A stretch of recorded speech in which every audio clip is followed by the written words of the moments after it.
how amazing that, our special guest who's with us tonight, just in the past year, she played Olivia de Havilland in Feud and went from that to Griselda here in this movie that you just watched. I mean, talk about range, huh? Please welcome Academy Award-winning and Tony-winning actress Catherine Zeta-Jones.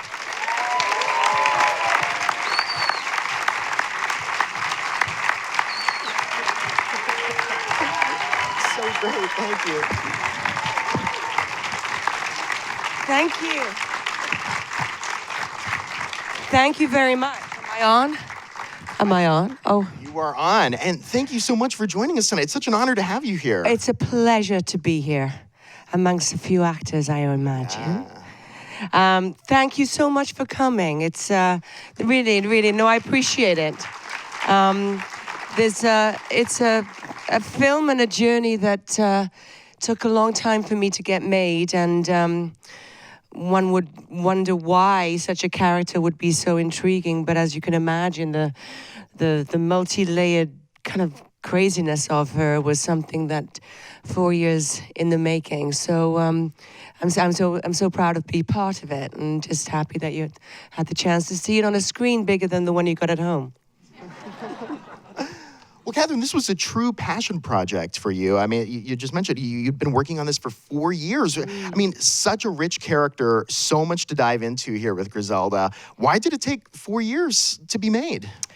Well, first of all, I think that, a female-driven movie, I think I'm not the first one to say, a female-driven movie of this kind, a real story, a woman, movies now at this particular budget, I know money was an issue for the different connotations of 3 different directors, different studios. We got the money, we lost the money, and that was for the big screen. It's hard to get this kind of movie at the budget made. Sometimes it's easier to do $200 million, Marvel or a handheld film, and there's that middle section of budget which is people don't want to touch, and so I was just deflated, and the reality is that I wanted to do it in any medium. It wasn't like, oh, it has to be a feature film. It's like, no, this story I want to tell, and I want to play this woman. And we're lucky that we have a platform in television now where, someone like me, this role wouldn't not necessarily be on the tip of everyone's lips. Like, oh, this has got Catherine Zeta-Jones' name written all over it, Anyway, it didn't. And so it was a challenge to break through that barrier. It was a challenge to get a story like this done on television. It was the perfect platform. Now, I must say kudos to Lifetime, because I lost the finance on the film at one more time, and I was just beside myself, and I went to Lifetime on a completely different meeting, just to talk generically about what we could possibly do together. And one of my producers, Tanya Lopez, said, "Are you still crazy about that Griselda Blanco?" And I said, "I really am, and it's hard for me to read stuff because I've kind of got my heart in that." And she said, "Well, I have a script." I went, and so I didn't know what kind of script it was. I said to her straight away, well, first of all, I wouldn't have thought that this was that kind of movie for Lifetime. And I said that quite openly to her. And I said that I wouldn't want to homogenize it. I wouldn't want to rose tint her. Of course, I know the parameters in which what one can do on television, and I'm fine with that. But it has to be a real undertone of the grit and this woman who I wouldn't want to play with any redeeming quality. This Griselda was not a woman who had excuses, and I was fearful that Lifetime would kind of push me in the area of, let's make our ladies audience at home understand her. I said, well, I don't fucking understand her, and I've been living with her for 5 years. It's like, there's so many people like Griselda who came from the gutters and not the Medellin that we know today. I mean, this was a very dark, dangerous world in which she was brought up, and with prostitution and already drugs and from petty thieving to guns. It was a dark world in which she came. But there was many men and women who were brought up from that gutter, I should say, who never became Griselda Blanco, who never had that insatiable greed. She was an addict, and I believe that was part of her downfall in the end, where the wheels started to come off. But this insatiable greed that there wasn't an excuse. It wasn't that she was doing it for her children. It wasn't if she was doing it, But the fact is, as a Lifetime movie that kind of focuses on women's movies for women, that cross the board for men to watch too, this is a really great woman's movie, because warts and all, and whatever you think of her, Griselda Blanco, you've got to admire her for holding the court in that dark world for so long. And she was revered and feared by these men. Pablo Escobar, as you said, was working in cahoots with her. But just a fascinating character to play. And like I said, one that, at this point in my career, I just was desperate to play. And I think that's what I love about being an actor, is that it's that always challenging yourself, of knowing deep inside that you want to go there and never having the chance to go there. It was really cathartic for me, I have to say. You've said that this is one of your favorite experiences shooting a movie ever. Is that true? Yeah, and I'm not just saying that because I'm talking to you. And it was because I was just so immersed in it, and so relieved that I was having the chance to play her, and just surrounded with creative and really genuine people who wanted to make this work. We shot this in less than 4 weeks. And so you can imagine the intensity of it, and so for me to be on a set, which I love, I love being on a set. I love watching other actors. I usually sit, if I'm not in a scene, I never sit in my trailer. I sit somewhere by a monitor, or I sit on the set so I can watch others. I just love the process. But my passion for playing Griselda, actors coming in and the crew, you can't necessarily expect them to have the passion and commitment that you have for something. Because I would have stayed there all night long. I don't care. She looks great when she doesn't sleep. So, I would have stayed there. But you can't necessarily expect others to have that.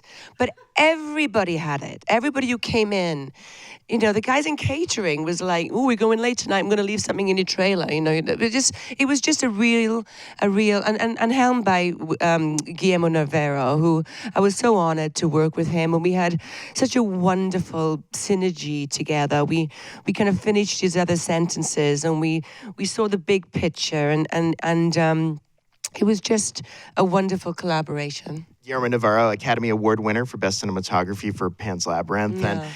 And what I love about, the creative vision for this film ultimately is just how uncompromising it is. Like, I kept thinking, like, when I was first watching it, like, all right, so what are they going to do to sort of make her an anti-hero or give her some kind of redemption arc or something? And it was funny because right around the time that I watched this, I watched Scarface again with Al Pacino. And there's even that moment there where he has a moment where he can kill some children, or he could choose not to, and he chooses not to. So it's like, oh, this is like a moment, like there's a little bit of good still in him. Not in Griselda. No, and I wanted to, I wanted not to push it, because it was very clear to me that, we can't, we always, personally, there's always like excuses. You can always find an excuse for something, but I genuinely feel that she didn't have an excuses. It was a self-righteous. It was a sociopathic behavior where it's so polar opposite to me. Her morally, everything is just so polar opposite. It was just wonderful to be able to throw yourself in there, where the thought process is that she doesn't have to apologize for anything she does. It's a quality I wish I had. Spend my life saying sorry. Sorry. Oh, sorry. Sorry. That's one of my New Year's resolutions. I'm not saying sorry to anybody, only if I have to. If I'm with like the Pope or someone, I have to say sorry. But anybody else, sorry, kids. See?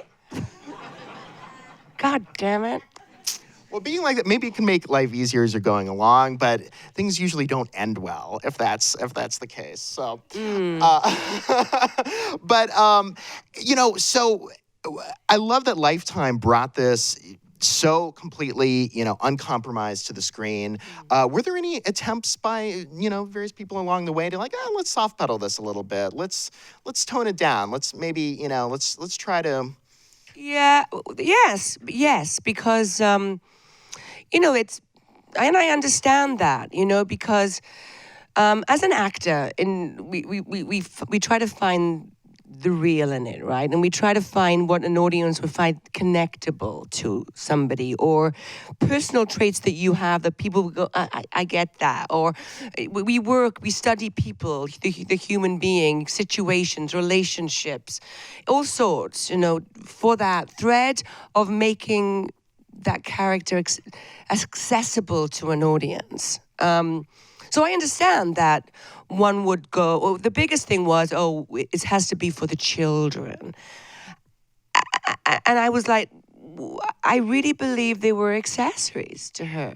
Her love for Michael, sure, because she screwed up righteously and royally with the other ones, and so when he, so that I can understand, but still, she's so far gone there, is that insatiable appetite where it goes back to greed. It's just never enough.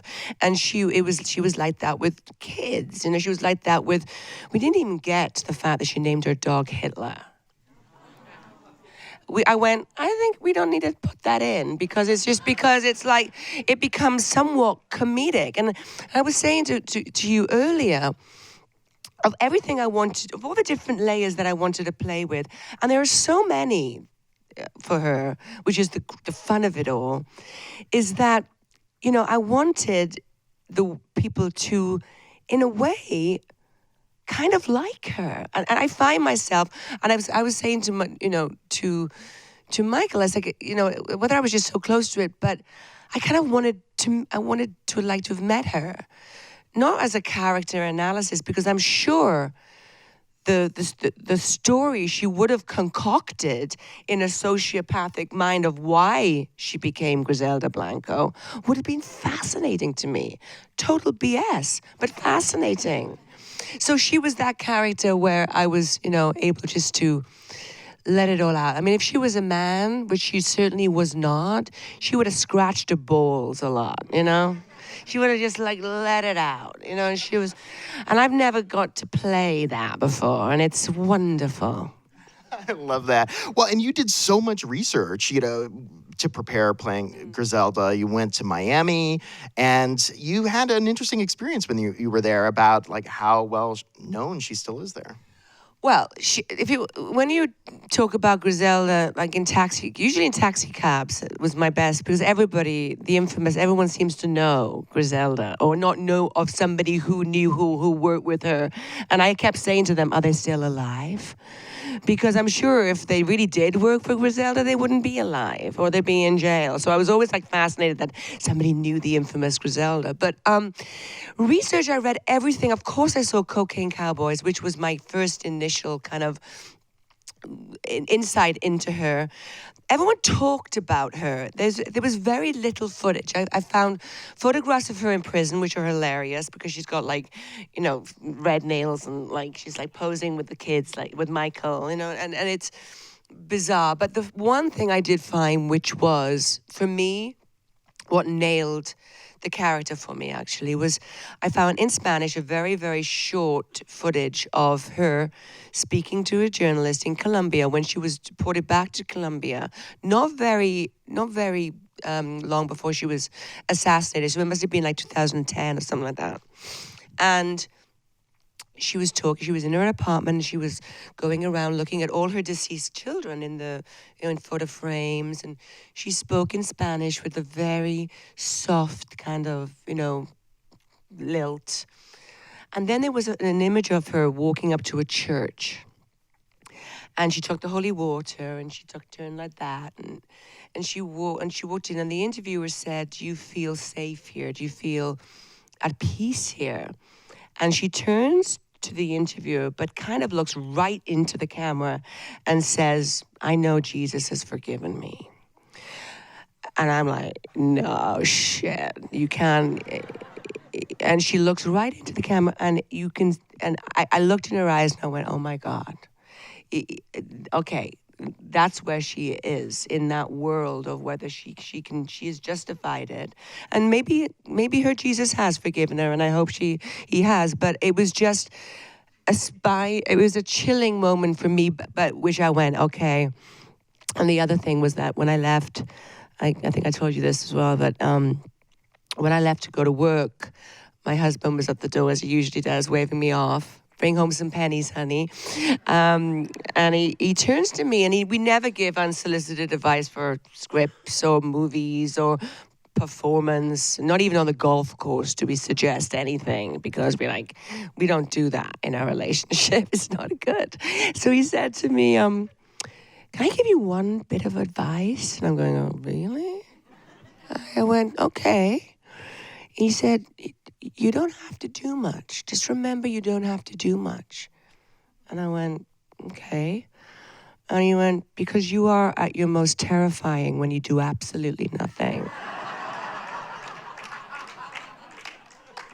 Really? Oh, yeah.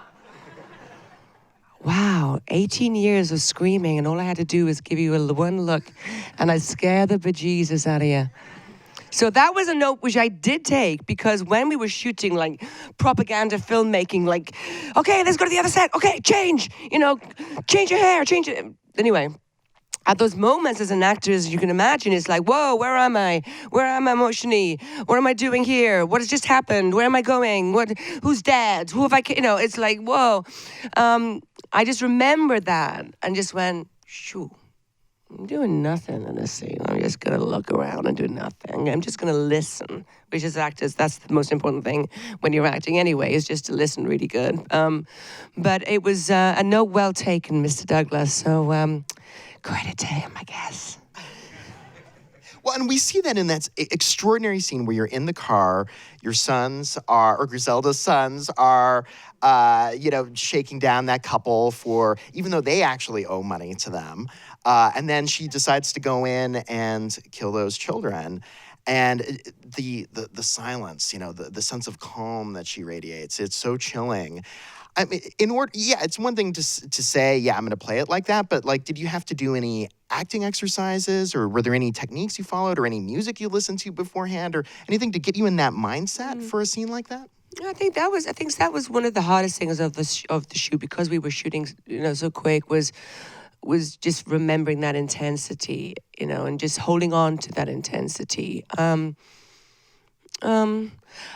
I like going to those places as an actor, because it's just you dig deeper, and it's much more satisfying as an actor in a way. For many years, I never got the medium of being in front of a camera, which people always say, oh, that's surprising. It's like you've always been in front of the camera. I said, well, I haven't. I started in theater as a babe. I mean, I did Annie when I was 9 in the West End. I did Bugsy Malone when I was 13. And then I did Pajama Game when I was 15, and then I carried on, did 42nd Street when I was 17. And so I was born and raised in the theater. So the feeling of as an actor in the theater, and then I got to do Broadway here, which was wonderful. But that feeling of being on stage as an actor, I get that. I get that adrenaline rush. I get that fear of that being on the edge. I get that every night. I don't get complacent. I love playing with the audience on something this night. It didn't work. Oh, tomorrow afternoon, the matinee, I'm going to do this. I'm going to play. I love that. And then that's where I'm from. And for many, many years, I just didn't get a kick out of the whole filming of it all, you know? It's like you say something funny and nobody laughs, you know? It's like, and you just hope that the editor's going to cut it so somebody will laugh at home or in the theater somewhere when 6 months later, when you've forgotten what you played. And I never got that immediacy. I never got that adrenaline rush that I love about being on the boards, you know? Of course, I've had it in Chicago. I mean, I've had it intermittently in my film and on camera career. Of course, you know, doing Chicago was an absolute dream come true for me, and doing Traffic, which is another drug movie, because I've worked with Steven Soderbergh 3 times, and I love that collaboration. But there's been many. As much as I've loved being on the set and the people and the actors and and usually the end result, I never got it. I never get a sense of completion, of coming home, getting in the bath and going, yeah, you know. Until this really kind of, I've said before in an interview that it gave me my mojo back. It gave me my courage back. It reminded me why I wanted to do this. This is what I wanted to do. This is me. And I'll never forget, and I got the chance to work with Jessica Lange. I was a hoofer, tap dancer, singer, jazz hands, showbiz, you know, and that's what I always thought, you know, shit, I'm born in the wrong era. I should have been with my father-in-law, Kirk, zipping to the studio, practice with Gene Kelly, you know, knock out Rita Hayworth, get the role. You know, that was a world of rose-tinted because it was a tough world, as we know from Feud, you know, rough, especially for women. But it was a world in which I felt I would be part of. That would be completely my bag. And the straight acting was something that it was actually I did 42nd Street for 2 years. I played Peggy Sawyer for 2 years in the West End. That I hung up my tap shoes. And then in the same week of me finishing, I saw Jessica Lange in Francis on video. And I'll never forget it. I was at home, I put it in, I think it was like the Betamax, you know, the big old brick thing. And I watched it and I went, okay, that's what I want to do. I want to do that now. I'm going to hang up my tap shoes. And then back then, I sound as if I'm 100 years old, but it wasn't that long ago, but still, pigeonholed, you know, for me to go to the Royal Shakespeare Company and have an audition, it was like getting blood out of a stone because I was a showgirl. The fact that I was singing and dancing and acting in 8 shows a week, you know, but no, right, you know. So it was hard to break into the straight acting thing. But certainly when I saw Francis, I remember a light bulb going off. And I've had the chance on film to get the feeling of real joy. This was one of them in a very different role, but it reminded me, like I said earlier, that this is what I signed on for. I love that. I mean, what an incredible answer for what? I mean, just this is the kind of role that, you know, you sign up for as an actor. And that, as an actor, why I waited so long, you know, and you get knocked down, and it kind of hurt in a way because it was like no one could see it, you know. It was like, what is it that you don't get in this? Because it's a great story, and there was lots of scripts going around. There were other actors attached to it, but nobody wanted to, you know, for want of a better word, pull the trigger on it and do it, you know. And I did, you know. And I was like, it was like the whole of my career, like I was back. Very humbling, actually. I was back knocking on doors the way I did in the beginning. What got me here? It was like full circle. It was like, please believe in me. Please believe in it. And it's humbling, but it just keeps us honest, keeps us real, I guess. But it's something so satisfying that the actual experience of it was just as wonderful even better than I expected. Well, it's so interesting that it was kind of a full circle moment for you. You know, here at the SAG-AFTRA Foundation, we always like to ask, how did you get your SAG card? I got my SAG card. Well, I was at Equity since I was out of the womb, I guess. But my SAG card, I got it because I played a small role in The Phantom with Billy Zane. It was one of those, this is going to be a huge franchise that wasn't. Okay, anyway, I played Sala, the kind of dominatrix-looking girl in the flight suit. But anyway, I got my SAG card because I had to. It was all over the world. We shot in Thailand, Australia, on the East Coast. But we had 2 weeks at Universal Studios, so I had to get my visa and my SAG card. So I remember going down to SAG in LA and, telling them I could do pretty much anything. Rollerblading, tap dancing. I told them I could speak Welsh and they asked me to spell it. I went, I don't think it's going to take me that far, my Welsh. But I got it. I was very, very proud when I had it. And I support SAG very much. It's a fantastic union to be part of. And, as I said to you when I came in, something so comforting to speak with actors, to speak to actors or be around actors. And I think it's because I literally was brought up around actors. When I first started, when I left home, when I was a kid, I had chaperones and tutors. But when I left home at 15, I left school at 15 to get my equity card in the pajama game. And I was in the chorus, but I would get my equity card. But all my fellow actors in there used to be like my gay guys used to be like my mom, So I'd go home. We were on a national tour, and I'd go home, and then I'd have to ring 3 times and put the phone down so I didn't have to pay for the call to let them know I was safe at home in my digs where I was renting. And it was just, and so I've been brought up with, surrounded by great, I just love actors. And I'm really happy that my 2 kids love acting so much. They don't want to be famous. They've seen that. They've seen the pros and they've seen the cons of that. But they love the craft. And they've gone to summer camp every year since they were this high, done all the shows, straight plays. And my son's going off to college to do, European history as well as theatre. And they just love it, and people say, oh, how do you feel about that? And I said, well, I'm just so proud because, first of all, I've seen them since they were little, and if they weren't any good, I'd be very, very happy to guide them in the lawyer direction or guide them in the doctor or anything but here, hon. Because they know. Well, Michael knows more than me, actually, being the son of or being the daughter of. Michael had it with Kirk. I never had that.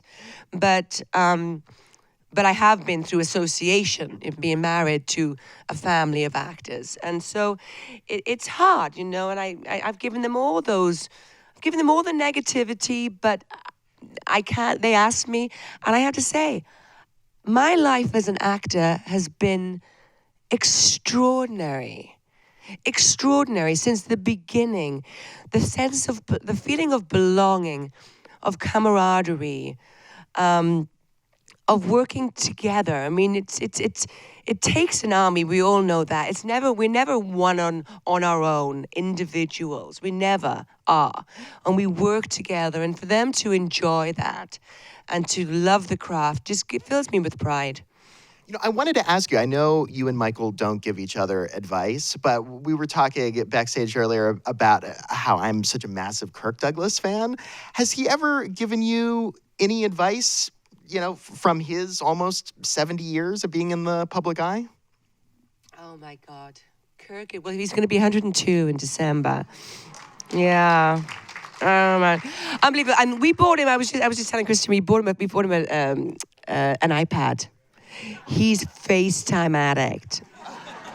So 9:15 last night, we do like 3 nights a week. 9:15 is his cutoff because he gets his nurse like in the middle of the night, LA time, to FaceTime us in New York. And it's like, we're lying in bed and we hear like my phone's usually charging in the bathroom and I go, it's Pappy. What time is it? 1:15. He thinks it's 9:15. So anyway, but we love it because, first of all, the funny thing is, I was telling Christian, so we got him to FaceTime now. Sometimes he's tired. He's smart, sharp as a tack. But we dial him up, and he's got the camera, and he can be like sitting in his chair like this. Then all of a sudden he goes.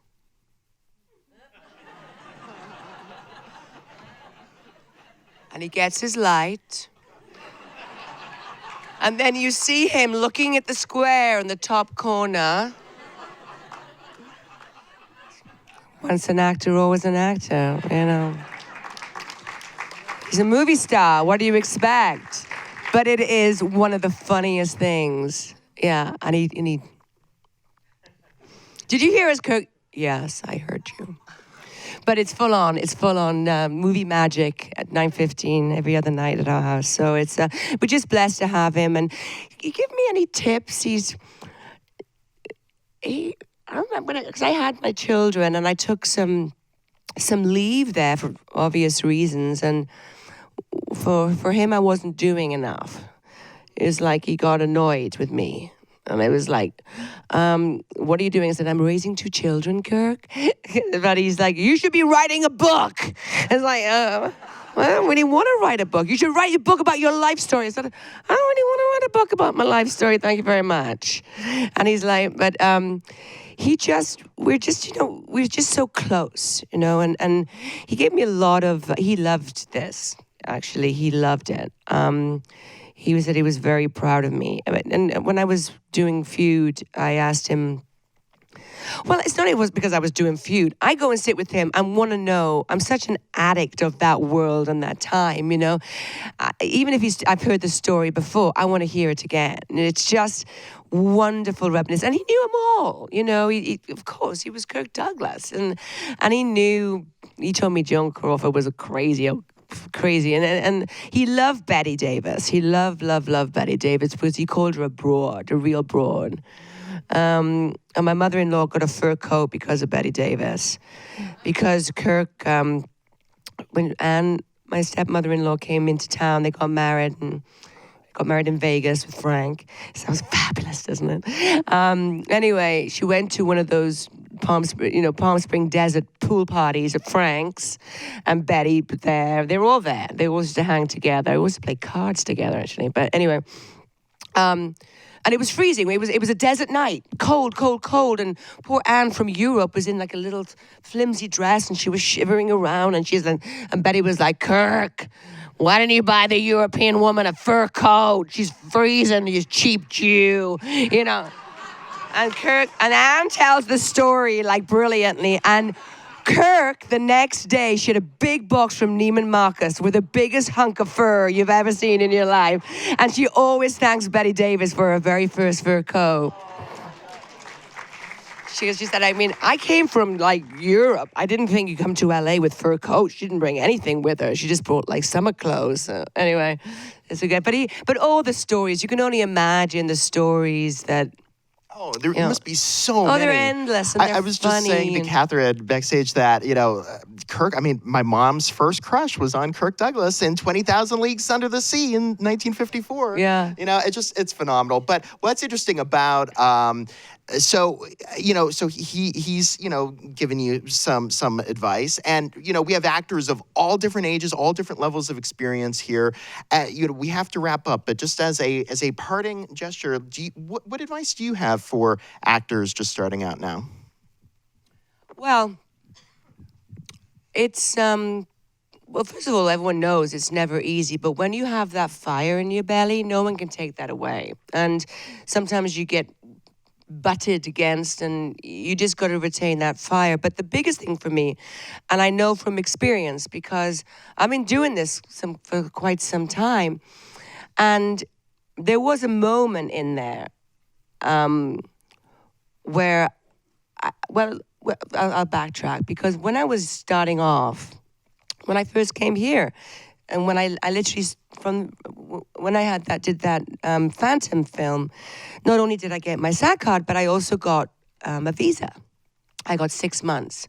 And so when I finished the film, I had like 3 months left on a visa for me for legitimately to be here and give it a shot. And I sold my house, I sold my car, I gave my cats to my mother, and I sold my boyfriend, but who cares? And so I moved to LA to give it a shot, knowing that I had that limited time to give it a shot. And then I got cast in a TV version of Titanic, and Spielberg saw me in that and cast me in Zorro, all within that 3-month period. So I was, as much as I was prepared and ready to go, there's a little bit of luck in there, and that I'm forever indebted to that Steven Spielberg happens to be flicking over CBS on a Sunday night and watches the TV version of the Titanic, So that was a bit of luck, but I was ready and willing, and I was fearless. Anything.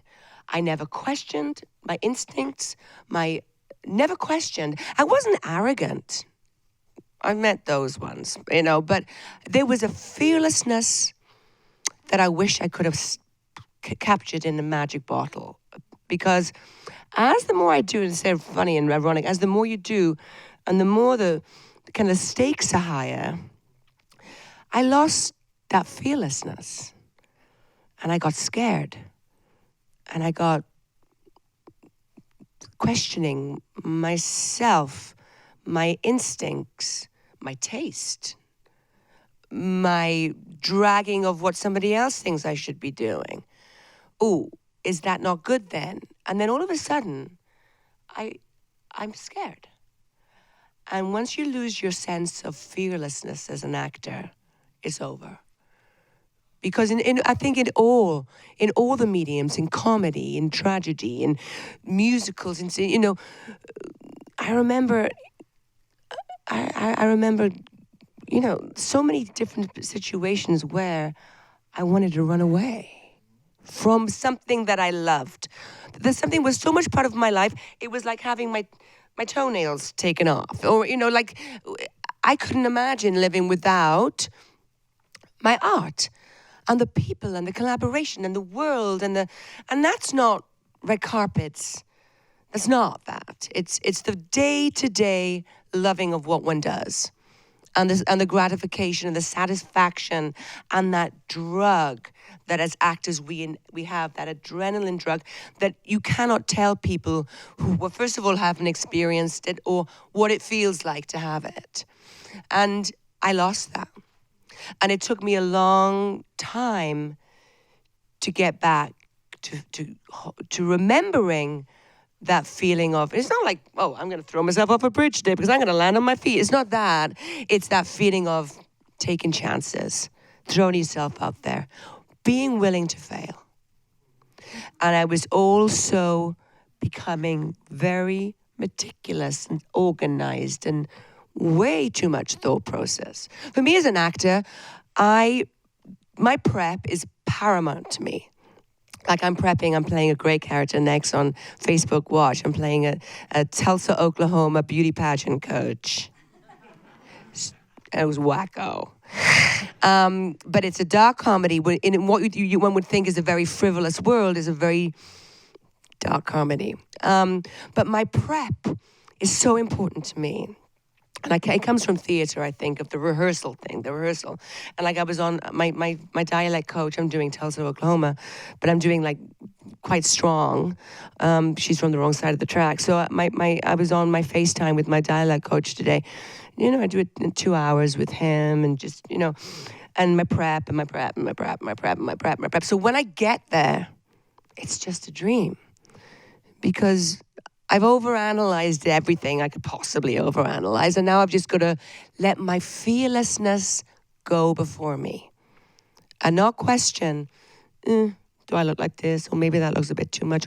No, throw it away. Go and believe in what you really feel. And I think that would be my biggest note, not just to actors, but I think to human beings at large. As we get older, we start way over processing everything, and we just lose that je ne sais quoi, that joie de vivre, the essence of what makes us get up in the morning and go, I had a shit day yesterday. It's going to be a fantastic day today. It's that. It's getting on there and singing out a song. And I just did an acting piece for charity, and I sang live at Carnegie Hall. I dreamt about being in Carnegie Hall since I was 12 years old. I know all the jokes. How do you get to Carnegie Hall? Practice. I mean, I know them all. Because Carnegie Hall for me, and within a 6 months period, my dream came true. I was singing with Jimmy Webb, who's a dear friend of mine. They did a celebration of his songs for John Denver Foundation, which was wonderful. And I got to sing one of Jimmy's songs at Carnegie Hall. And then I did a piece for Danny Boyle for the children's monologues, which was a wonderful piece he gave me to do. And 4 years ago, I would have been having an epileptic fit about going to Carnegie Hall. But I remember walking into rehearsals and going, I arrived. And it was like I was back in my world when I was a little girl going, one day, one day, one day. And I never, ever get bored of those feelings or sensations. Or I'm so starstruck. I love to see celebrities on the red carpet go, oh, did you see who's here? You know, Michael's like, what? Yeah, oh my God. Look who's behind you. Look who's behind you. I do. I get all starstruck, and I love that because I love actors. I love being around them. I like being part of the gang. Well, we've loved having you here. Catherine, thank you so much. Thank you, everybody.